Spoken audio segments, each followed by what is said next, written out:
Okay. ఇంకా Sankranti celebrations అన్నీ start అయ్యాయండి భోగి రోజు.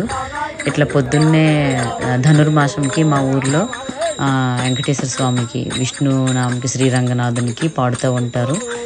ఇట్లా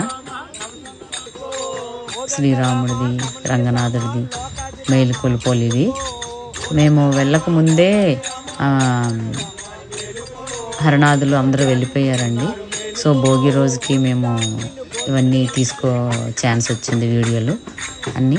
ధనుర్మాసంకి భోగి రోజు ఇంకా ఇవన్నీ హరనామస్మరణ చేస్తూ ఉంటారు. పొద్దున్నే 5 గంటలకు లేచి స్నానాలు చేసి ఇంకా భోగి మంట తెల్లవారితే మా ఊర్లో పెద్దగా వేస్తారండి భోగి మంట.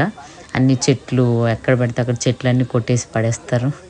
మా పిల్లలు పిడకలు వేస్తున్నారు, చిన్న చిన్న పెండతో పిడకలు చేసి వేస్తున్నారు. సో సంక్రాంతి అంటే విలేజేనండి, చాలా బాగుంటుంది. ఇవన్నీ పిల్లలకి చిన్న చిన్నవి బాగుంటాయి.